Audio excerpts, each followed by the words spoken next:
최근 제주도 세계자연유산본부가 한라산의 지질과 지형, 동식물과 산정 분화구 등을 조사한 결과 산의 형성 시기를 비롯해서 여러 새로운 사실들이 규명됐습니다.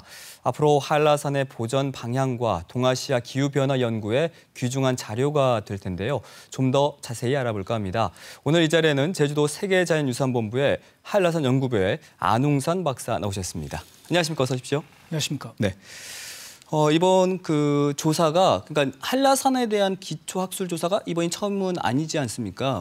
이번 조사는 어떻게 해서 진행이 된 건가요? 예, 한라산은 다들 아시는 바와 같이 자연적 인위적으로 지속적으로 침식 변형되어 왔었습니다. 한라산을 전반적으로 연구하는 저희 한라산 연구부에서는 한라산의 가치를 지속적으로 유지하고 후대에 보존하고요.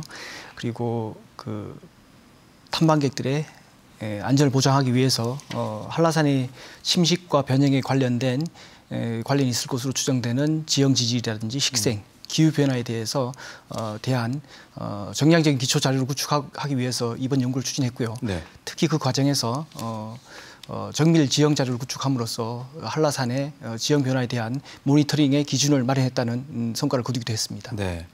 한라산 하면 흔히 백록담을 비롯해서 그 고지대 일부를 통틀어서 생각하게 되지만 그 범위가 굉장히 넓지 않습니까? 연구 범위가 어떻게 됐나요? 이번 연구는 총 4개년에 걸쳐서 한라산 천연보호구역 전역을 조사했습니다. 한라산 천연보호구역은 해발 800m에서부터 1300m에 이르는 고지대로서 그 면적이 넓기 때문에 4년에 걸쳐서 4등분을 해서 연차적으로 추진하였습니다. 네. 4년의 조사로 많은 성과가 있었던 걸로 알고 있습니다. 우선은 한라산의 형성 시기가 좀 더 명확해졌죠. 그 오름, 해발 1000m 이상의 오름들의 그 형성 시기라고 해야 될까요? 이게 밝혀졌다고 하더라고요. 예, 맞습니다. 한라산 정상부를 가보신 분들은 모두가 궁금한 사항이었을 텐데요. 한라산 백록담을 중심으로 그 주변의 지형 지질을 파악했었는데요.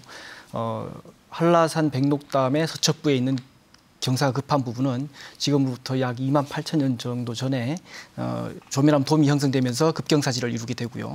이후 2만 년 전에 새로운 마그마가 분출하면서 현재와 같은 백록담 분화구와 백록담 봉측의 완만한 지형이 이루어졌습니다. 그리고 그와 연계해서 주요 오름들의 연대도 측정을 했었는데요.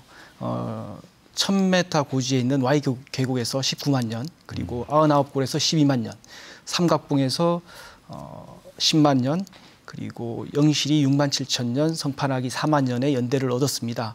이러한 연대 결과는 한라산이 1950m의 높이를 이루기 위해서 19만 년에서 2만 년까지 연속적으로 반복적인 화산 활동이 있어서 지금의 모습을 갖췄다는 것을 알게 되었고요. 그러한 과정에서 지금까지 보고되지 않았던 코멘다이트라는 암석을 새롭게 보고하기도 했습니다. 코멘다이트. 제가 이걸 좀 찾아보니까 현무암 성분이 변화해서 최종적으로 형성된 암석이라고 하더라고요. 예. 이번에 발견이 됐죠. 맞습니다.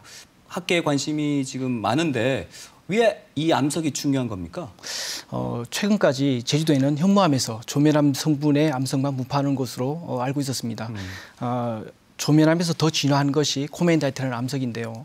그 산상을 보면은 상당히 파편화되어 있고 강력지를 띠고 있습니다. 네. 이러한 암석은 백록담 남서부에 있는 모세화 일대에 분포하게 되는데요. 이 암석이 만들어지는 과정을 보면은 조멸암 돔이 형성되는 과정에서 이게 자체 무게를 이겨내지 못하고 갑자기 붕괴되면서 뜨거운 암편들과 뜨거운 바람이 세차게 흘러가면서 만들어진 층입니다. 지금까지 용암의 분출이라든지 용암류에 흘러가는 그런 과정에서 만들어지는 화산 분출에 비해서 상당히 강력한 화산이고요. 네네. 이러한 화산 활동이 제주도에 있었다는 것은 향후에도 제주도 화산 활동에 대한 지속적인 연구와 관심을 가져야 된다는 것을 일깨우게 하는 그런 사례가 되겠습니다. 네. 지형 조사와 함께 침식 현황도 이제 정량화했는데 이 과정에서 참 안타까운 사실을 재확인했다고 들었습니다.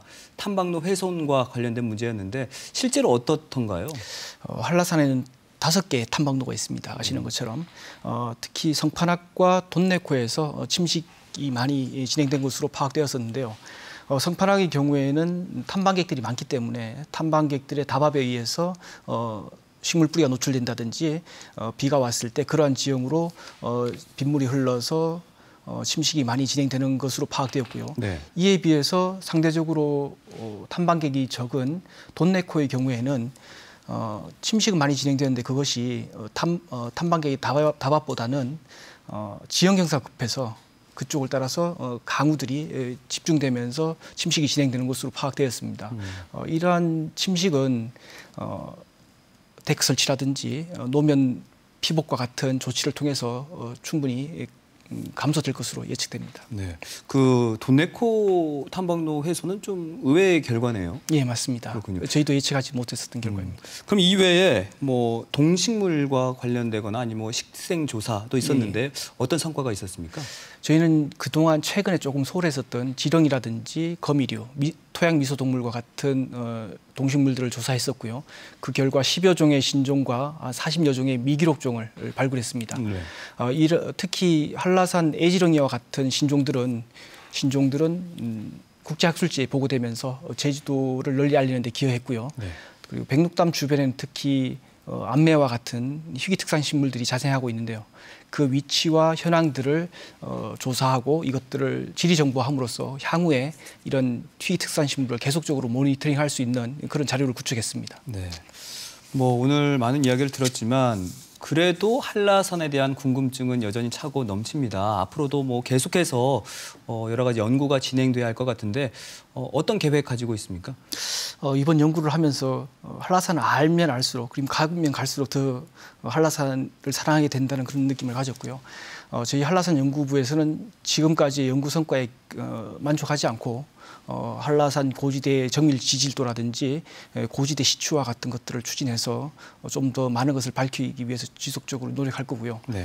이번 연구를 통해서 수집되고 정리된 자료들은 저희가 대부분 지리 정보화했기 때문에 이런 자료들을 바탕으로 지속적인 모니터링과 연구를 추진해서 자연의 변화에 역행하지 않고 순화된 보존 관리 방안들을 도출해낼 수 있도록 최선의 노력을 다할 것입니다. 네. 조사에 있어서 어떤 점이 좀 어려우신가요?